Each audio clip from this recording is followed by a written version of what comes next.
Good morning, Michelle. Oh, yeah, good morning, Michelle. Good morning.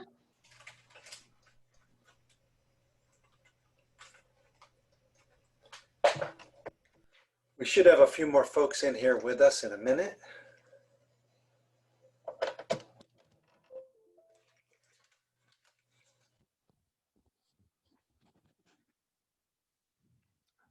I'm going to see if I can get my other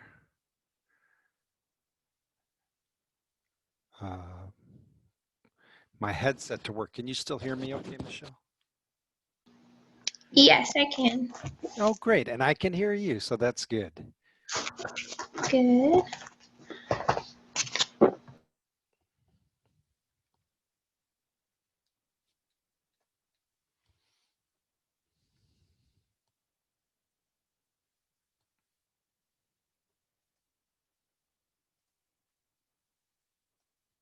Michelle,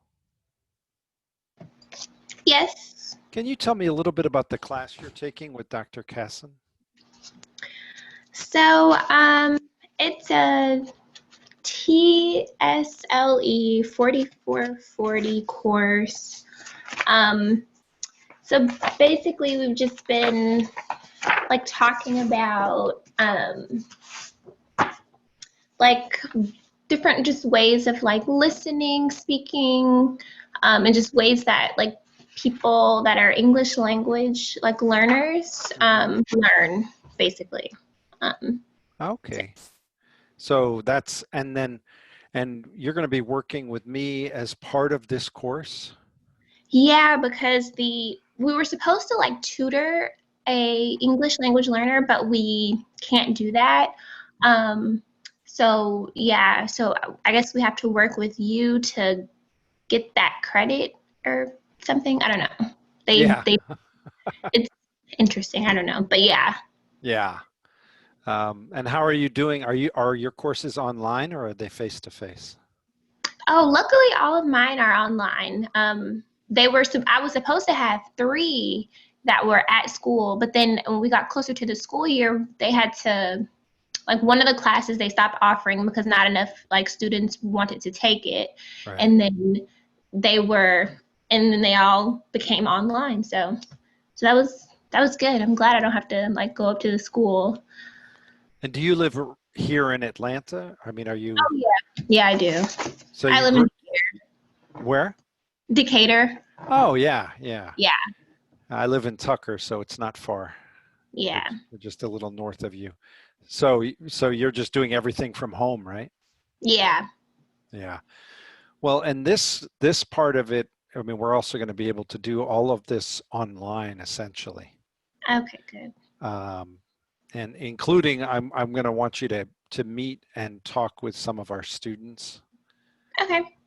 So it's not tutoring per se, although one of the things we could do is for the people who are in our community-based courses, we might be able to set something up where you guys can do a little tutoring or at least engaging with them. Hmm. We'll see. Because I also want my one concern, I don't want to overload you guys, I want to make Right. sure that we're doing what's the right amount for you all. Because I'm excited about doing this with you. Um, and you said you're going to graduate in December? Yeah, I graduate in December. Congratulations. Thank you. It took a while, Well, but that's I okay. finally. I'm glad though. I'm excited. And I what are don't you know. thinking? After after December, I don't really know. I know for sure that I'm gonna like take a semester off at least. Okay, that's good. Because I had a baby 2 years ago, and so I've been trying to like juggle it all. I haven't really had like a moment to just be with my baby without having to do school and work all at the same time. So I think I'm at least take the spring off, That um, sounds good. and Yeah. spend time with him. Yeah, and so he's 2 years old, right? Yes, he is too. Yeah. It's interesting because they say that they called it the terrible twos, but I think it's a tremendous twos. Oh yeah. Oh yeah. Yeah, it's a lot of fun. And so I think it's really cool if you can have time to just sort of be with your son. That's Right. really neat. I'm excited for that. Oh, good.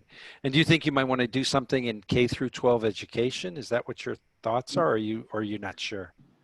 I'm not sure. I don't really know because see, I was a preschool teacher for 5 years, and so I've always really kind of been drawn to the smaller kids. But a part of me does want to do something with bigger kids too. So I don't really know. I'm just kind of like on the fence, I guess. I'm just gonna not like put too much pressure on myself, and Good. then eventually something, and like something will come to me. I'll figure out what I want to do at least like in a moment or in a season, and then if I want to change it later, I'll do that. But right now, I'm just trying to finish, and then I'm Yeah. just hurdling. You got to work on the thing that's right here in front of you, right? Right. Well, and also I think with everything that's going on right now, we have to be we have to be kind to ourselves, Yeah, absolutely. because it's a crazy Absolutely. time. Now, I'm wondering where our other folks are because I know one student told me she would not be able to be here, but the other folks are. Now, do you know these folks? I mean, how, because I know it's all online because we've got Let's. Marcus. I don't know if you've met Marcus. No, I haven't met him. Let me see who else there is. Who do we have here? We've got Marcus. There's you, Michelle, Mm-hmm. Ayana, and Madison. Ayana, I think, is not going to be able to make it. She may be actually in class right now. And there's Madison, you, and Marcus. So they should both be here. Let me see if either one has sent an email. Yeah, no, I don't know. Yeah. I don't know them. Well, it's one of those things, and I don't know if you found this. Online courses are kind of weird, because it's harder to sort of make connections. Yeah, it is. And I think teachers try to do that, like try to kind of get us all to connect to one another, like requiring us to like comment on people's stuff, but it's not like we have to comment on everyone's discussion post. So there may be a person that whose name you've never seen because their Yeah. post just hasn't been one that you've ever seen. So Yeah, exactly. And for your classes, are they synchronous? Like, do you all have to meet like what we're doing right now with Zoom, or is it yeah, all ace? only one. One of Okay. them is synchronous and it's on Thursday. So Okay. And what do you prefer? Do you prefer the asynchronous or synchronous? I prefer the asynchronous just because, like right now, like my son is with my mom, which just kind of worked out. But it's harder now because like he's not in preschool anymore, just given everything that's going on. So it's harder trying to find someone to get him while I go to class. Like I've Oh, worked out yeah. Thursday, but just it's asynchronous is just better because usually I work when he naps and when he sleeps at night. So um, it's easier for me that way, but I Right. know it could be like that all the time. But yeah, I would prefer asynchronous. Yeah. Well, it's interesting because my classes that I teach, we're synchronous. I mean, we set it up so that if people can't make it to class, it's okay. They can, do all the work. But we do have the synchronous in part because they're language classes and we really want Yeah, people to be speaking. But we do have children coming in and out of the picture. yeah, and like my kid, like Joseph, he like as soon as I get on the computer, I feel like that's when he wants to, mommy, mommy, mommy. Like, he wants to come and type on the computer. Like he does the most when I'm actually trying to work, which is why I try to do everything when he's sleeping. That's probably wise. Yeah, I think children may have a sixth sense about that. Yeah, They know the perfect time when it's like, okay, this is the time where I've got to intervene because yeah, this is exactly. Yeah. attention is not being paid to me. So I think this is where Mm-hmm. I got to come in. Yeah. Well, you know what we can do? I'm just, because I know your time is valuable. I don't know where the two other folks are, but why don't I go through this? Can you see my screen? Yes, I can. Okay, because I'll just let you, and I mean, I'm going to save this for everybody else anyway. But so our focus is to actually create a course. Okay. And it's for community-based language learning, primarily for immigrants and refugees.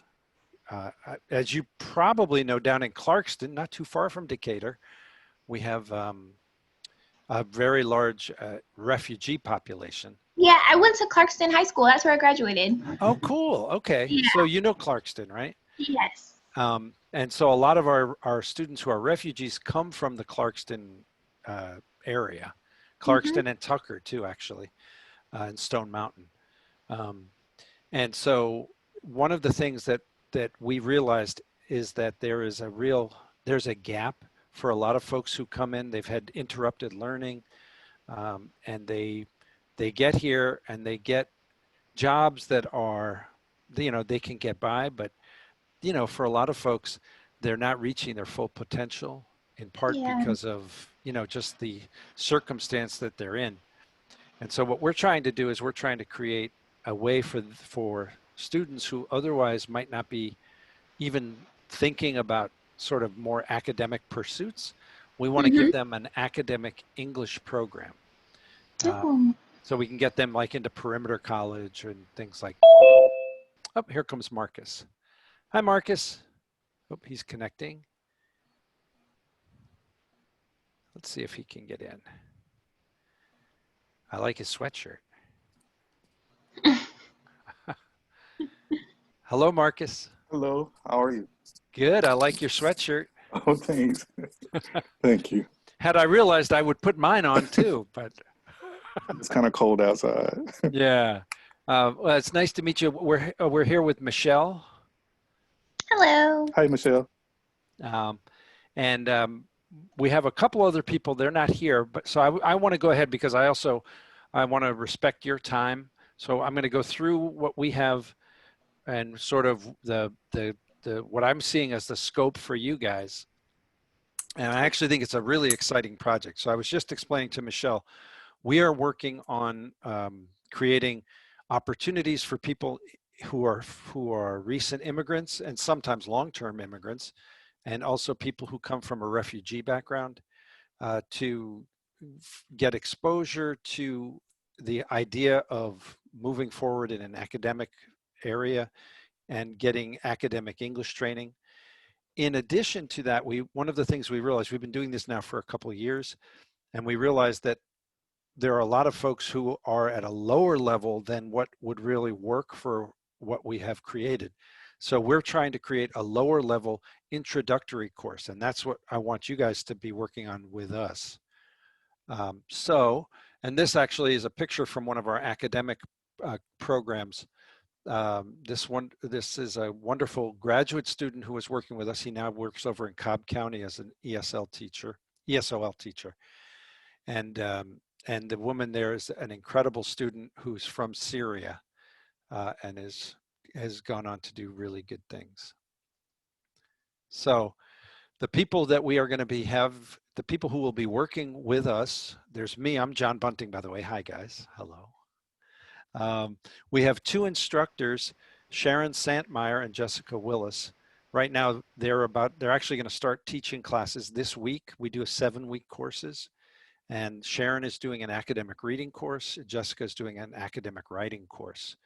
Um, and then we have the 4 of you guys, and I hope I spelled everyone's name right. Does that look good? Madison, I thought would be here. Ayana, I know, could not make it right now, so I'm going to share the video with her later. But this is us. So we're working to create this. We're doing it in we're in the applied linguistics program, so we do a lot about language learning. A lot of it's adult based, and a lot of it is foreign language learning. So English as a foreign language. And then we also are partnering with Perimeter College out in Clarkston and an organization called MENA.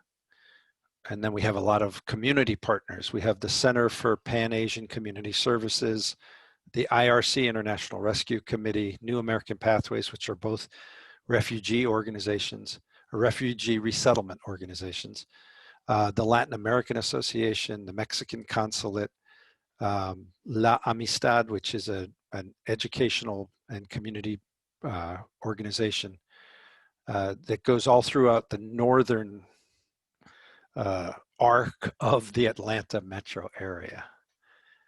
So, you know, and we have lots of, and we also partner with some of the school systems.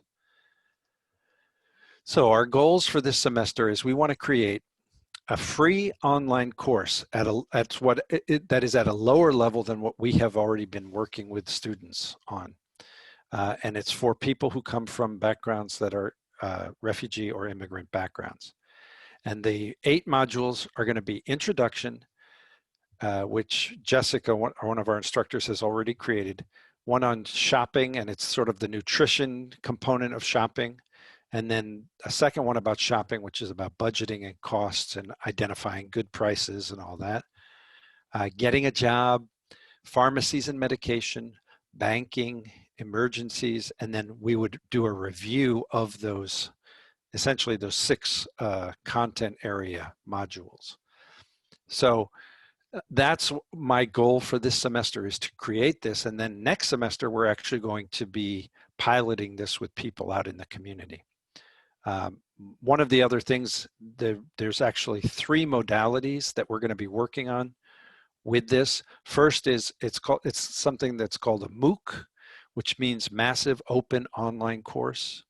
And that's something where students can go in, there's no cost, they take it, they can go at their own pace. So we have to have everything sort of automated for them. And that's the most accessible in many ways, but it's also the least effective in my view, because you don't have any sort of feedback or any sort of individualized feedback from instructors. So that's one of the modalities. The second modality would be a facilitated course that's online, where we would have an instructor and they would take the course online. And they do get individualized feedback. So I think that's a more powerful tool. And then the third one, which at this point is only in the future because of the current crisis situation, and that's where we would take the same materials and we would create an in-person, face-to-face class with the materials. And that would, of course, require you know, a location and an instructor. So we want to be able to offer it in all 3 of those modalities. We're also going to offer this the materials are going to be what is called open source. And open source means there's no copyright control, so that anybody can use this. And we're going to actually offer it to our community partners so that they can actually take these things, they can modify them, they can use them how they want. In addition to having the things that we do, we want to empower them and give them some language instruction modules that are based on best practices. So that is our, you know, we want to give back to the community in that way. So in each module, we're going to have a warm-up page. And this is part of what we've been seeing is that, first of all, online learning can be confusing. It can be overwhelming. And I think we all know that. Yeah.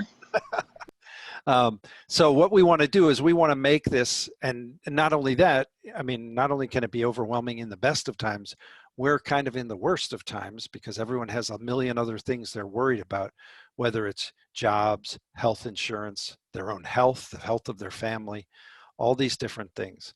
So we want to make it as clear as possible. We don't want it to be confusing or frustrating for students. So essentially what we do is we want to create a warm-up page, and that's going to tell them, in this module, you have to do A, B, C, and D. And then we have A, B, C, and D, the set of tasks. We want to give them a vocabulary task so they can start building their vocabulary, and give them a low stress, low pressure, ungraded quiz where they can practice that.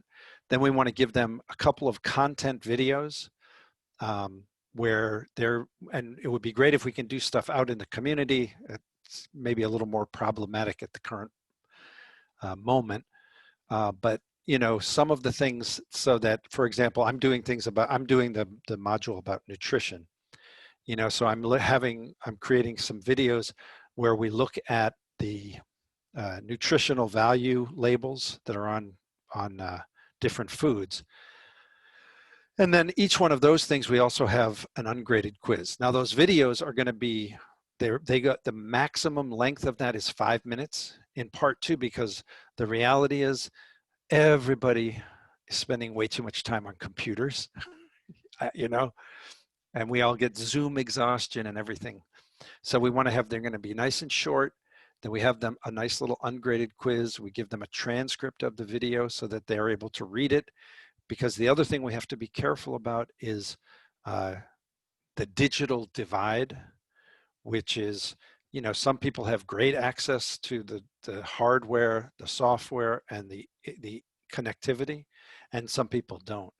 I mean, I have a student in one of my classes, and she has to drive to some library's parking lot to try and access their internet, you know, and it's just, it's a real challenge. So we want to make sure that we can have things that people can, if they need to, print things out, so they're not going to have to be streaming a lot of things if that doesn't work for them. So we're going to have a couple videos with content, then a video that would have a grammar point where we would talk about something specifically about language. We'd have a short reading passage. We have a discussion board where they engage with each other. And then we would have a quiz that sort of wraps up the whole thing. And then we, at the end of that, we then, it's kind of like the bookend of the warm-up page where it tells you this is what you have to do. And then the wrap-up page, which says, this is what you've done. And then we're going to move on to the next thing. So that's sort of what each module we want to try and create. So your tasks are, I'm going to send out an invitation to you guys so that you can join Canvas. Are you guys familiar with Canvas? Yeah. Okay, Michelle, you're familiar. Marcus, no? Well, are you familiar, and don't, I know you're going to groan. Are you familiar with something called iCollege? Yes. Yes. Yes. Canvas, I like to think, is the kinder, gentler version of iCollege. Okay. And it's free, so people can access it pretty easily. And we actually can create courses there. So we're going to create these courses on Canvas. So I'm going to send you out an invitation so that you can create your account and then be able to log into our course, our pilot course. What I'm going to ask of you guys is to choose one module to focus on. And let me see if I can go back there. Wait, did I talk about that? Yeah, these guys. So the introduction is done. Shopping, I'm working on. We have sort of the budgeting things about shopping, you know, and what I envision is even you sneak your phone in to Kroger or something, and or Publix, and you can, you know, do a little, you know, little videos of things that are there. Like Publix has like this lovely 2-for-1 type of a deal, you know, buy one, get one free, that kind of thing. Mm-hmm. And you can, you know, do little videos about that and then just talk about it, because you have to realize a lot of folks are coming. We want to give them information that's useful as well as something that we can sort of use to build language skills. But we want them to also, instead of just talking about some sort of, you know, abstract Tom and Jane in some little neighborhood that they don't know anything about, we'd like to make it more connected to their real lived experience. So we have shopping, getting a job, pharmacies, banking, and emergencies. There are 1, 2, 3, 4, 5 of those. I'm not a math major, but it is 5. So of those 5, you guys would pick one of those that you could work on. Okay. I can do emergencies. Great. All right. So Michelle can do emergencies. And then I don't know, Marcus, if you want to pick one now or if you want to still think about it. And you're muted. Okay, yeah. When you talk about pharmacies and medication, what is like that vision for that? Well, what I anticipate, because I know one of the areas that people, and I think of myself because I was an immigrant to Venezuela and a non-native speaker of Spanish. And I remember pharmacies to me were always kind of bewildering, you know? So part of it is like, what is the process when you go to a pharmacy? And how do you read things on medication labels, or what are prescriptions? You know, what does over the counter mean versus prescribed? A generic versus, what is it called, brand name or Hmm. something like that. You know, things like that, so that, you know, you can talk about, and actually, this could get into Michelle's component, which is emergencies, overdoses, you know, so making sure you take the right dose. And, you know, so it could be looking at the labels and practice. The reading section of this, for example, could be about, you know, you essentially, you can either scan in or take pictures of the instructions that are on some common medications and have them do some uh, practice with that and learning the language of that, you know, because like, you know, I don't know, uh, see what the language is that's common to understanding what it means to be safe, like the age ranges and things like that, you know. So that's what I'm envisioning there. I mean, conceivably, and again, it can be a little complicated. So if we can do it, that's great. If we can't, that's life. You know, like being able to sort of just with an iPhone or something, just walk into a pharmacy and just do a little running commentary about what's going on. You know, like, you know, the first thing you have to do is, and this may be something that's, because we also want to think about culture. What may be culturally different is, um, even without the pandemic, typically if someone is up ordering something at a pharmacy window, you don't go right up next to them, you know, because there's Hmm. that circle of privacy or something, you know, so that you want to, you know, medical information is considered confidential and private, so you don't, you know, you're not supposed to be right there when someone's ordering their medicine or something. Hmm. So those are the kinds of things. I mean, I think we can be creative about it. Um, so there's some flexibility there, but you do want to think about how is it that, you know, somebody who's new to this environment, and it's linguistically as well as culturally, what is it that they would need to know that could be useful?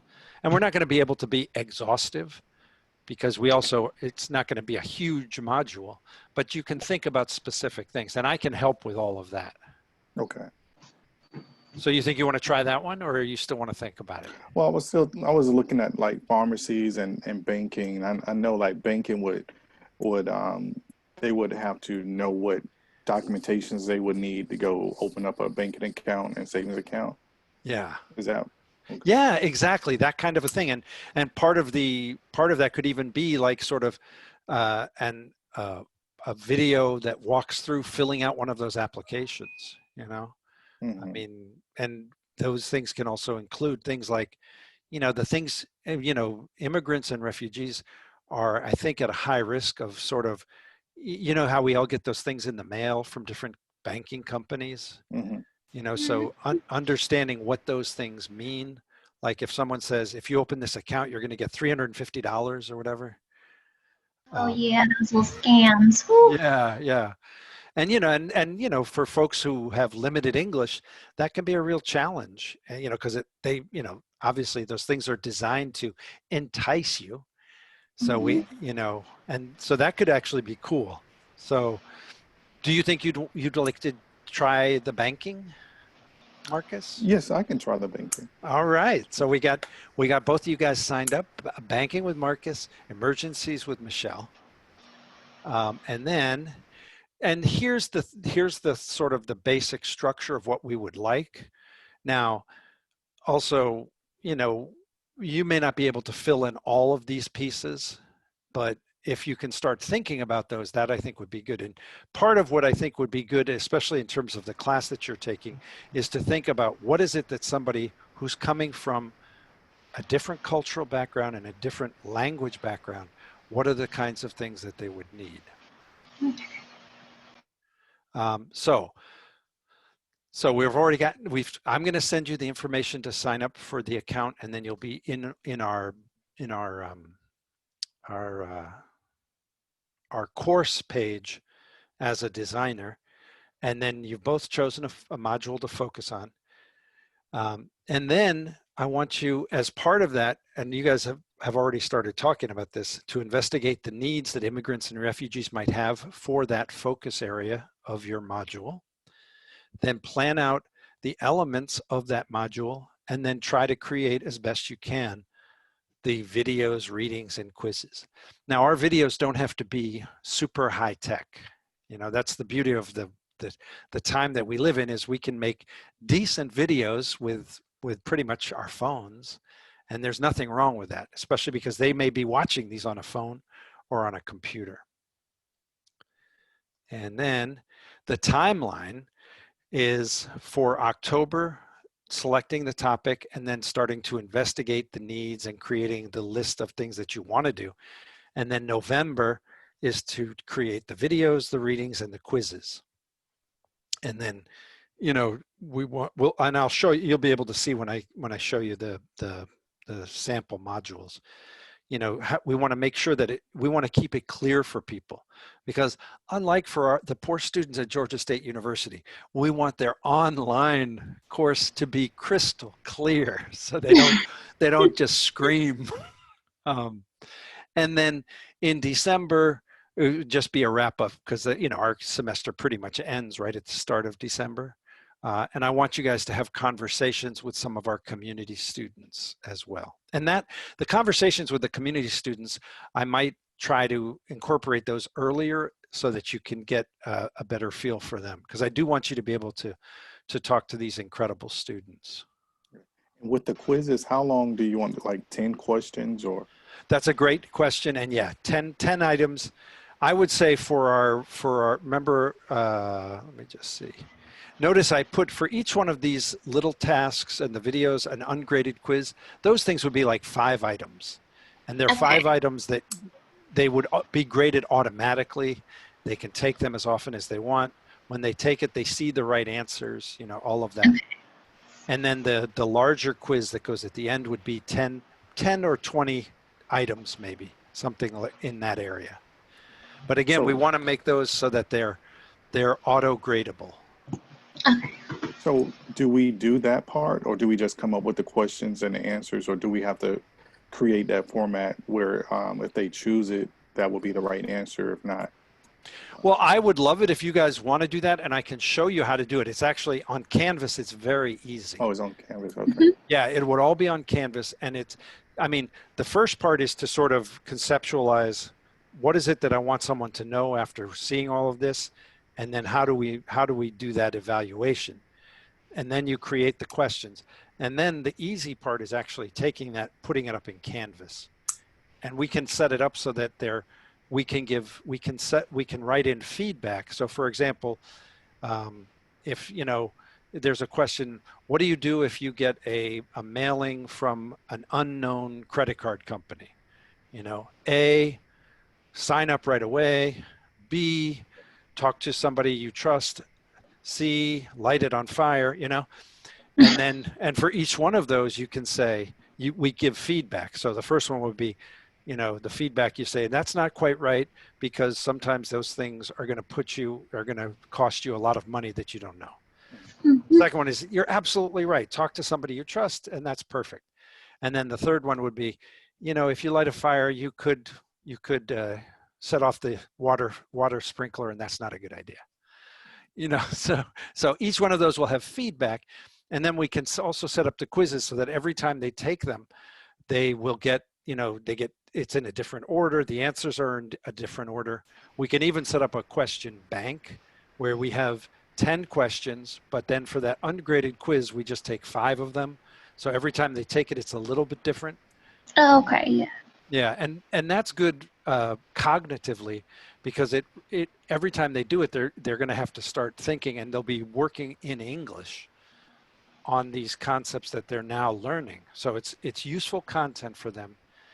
So that reinforces the ideas, but it also requires them to process the language, and that's part of what our goal is. We want to make sure that their English is improving.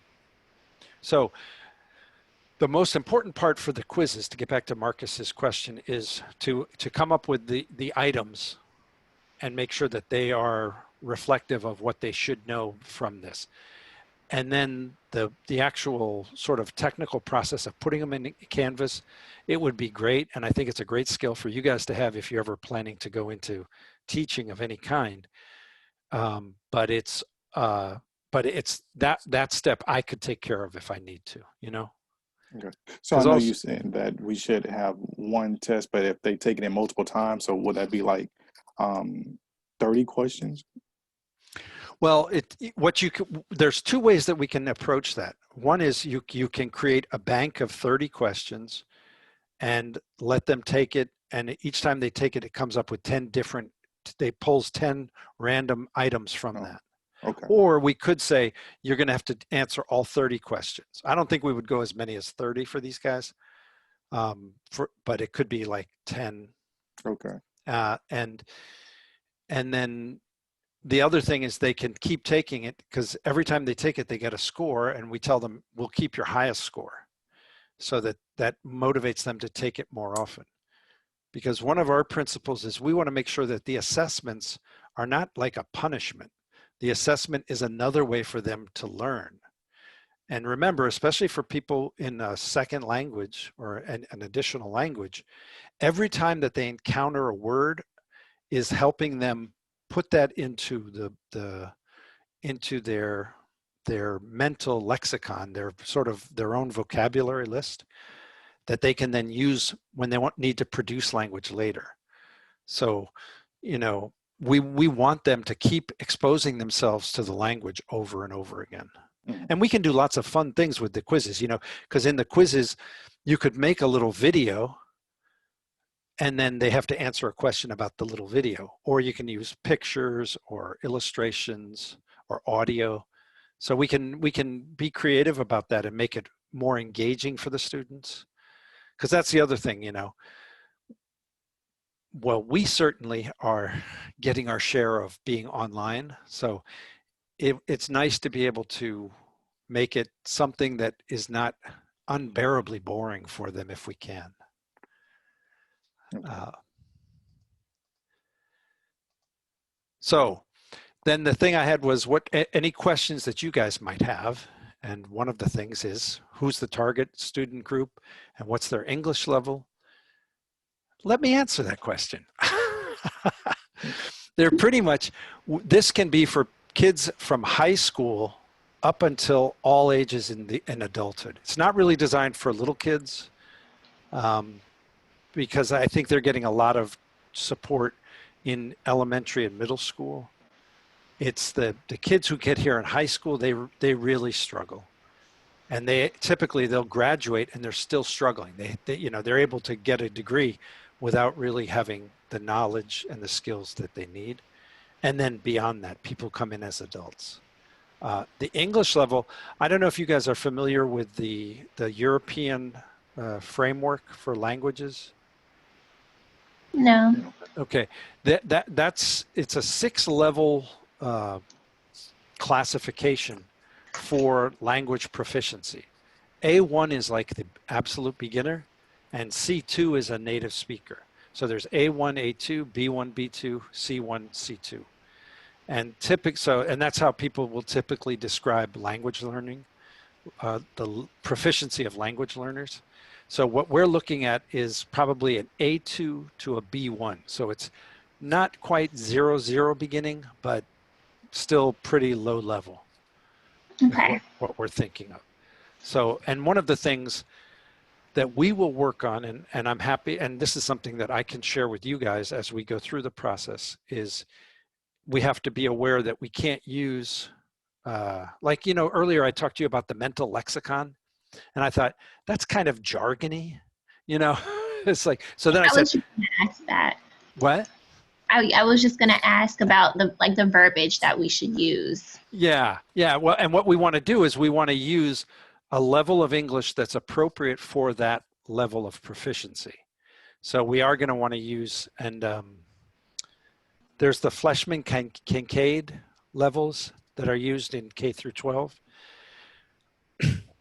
And those identify what grade level is a reading is appropriate for. So for example, the Harry Potter books might be 10th grade or 9th grade. and you know, some real basic, you know, Dr. Seuss books are like, you know, first grade or kindergarten, something like that. And that actually is a tool that we can use in Microsoft Word. So when you write something, you can actually analyze it, and it will tell you what the Fleshman-Kincaid grade level is for it.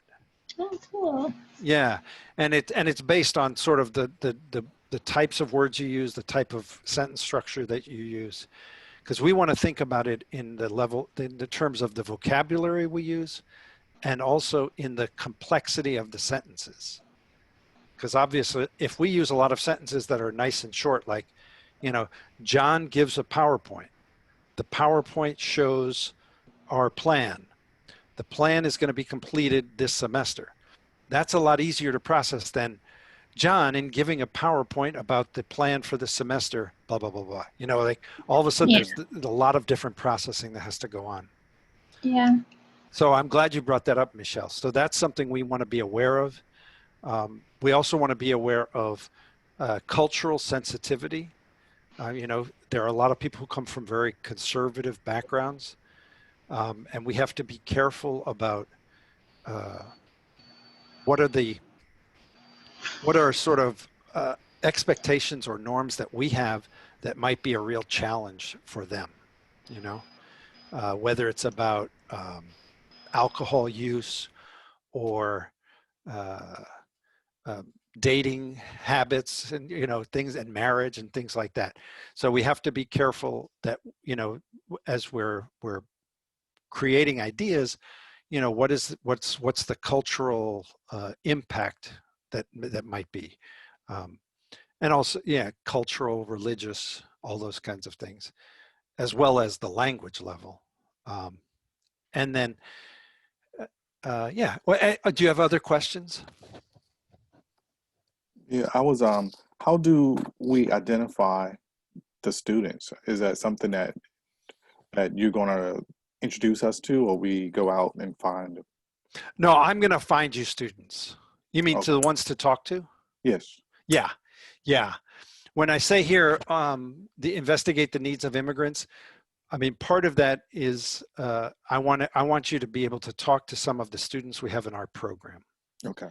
um, and and that actually I think is one of the best ways, because you can ask them. You say, like, when you first came here, what were the things that were really hard for you to figure out or to understand?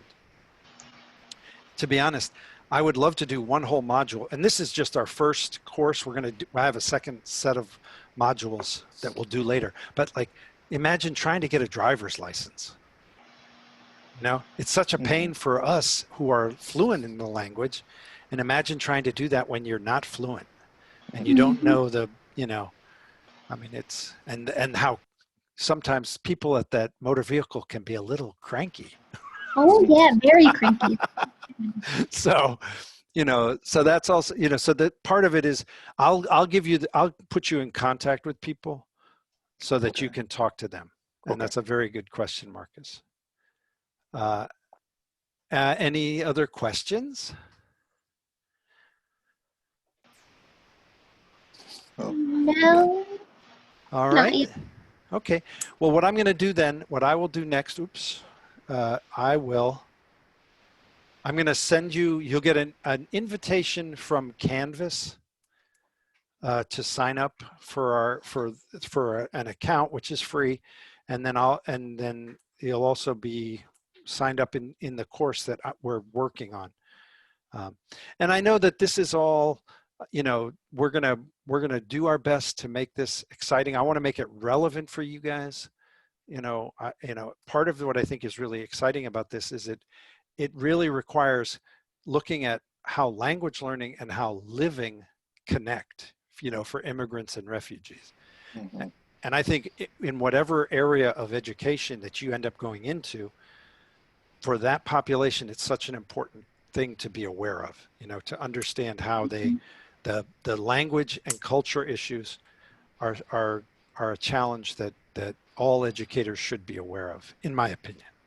Yeah, so I agree. You know, Okay, so well, yeah. I have one more question. Uh-huh. You know, I know you said that something was due in October. Do you have like a date that is due, or You know what? I will put together dates. I don't have them listed right here, but I'll put together because I know that that actually makes it easier for everybody, right? yes. So you know exactly Mhm. when, yeah. Yeah. And I'm guilty sometimes I make things a little too nebulous, so I will firm up the dates. Okay. Okay. All right? Yeah, Okay. that's a very good point. Thank you. So I just want to summarize. I'm going to send you the Canvas link. Marcus is going to work on banking. Michelle's going to work on emergencies. I'm going to give you a whole bunch of dates with, let's call them deliverables, Okay. sort of the tasks that we want to get done by those dates. Okay. Okay.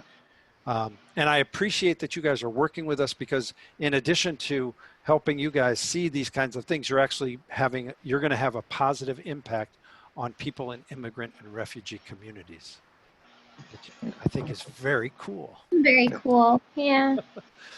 All right, guys. So I think we're good, and I will be in touch with you with the dates and and the Canvas information. Okay. All All right. right. Nice meeting you.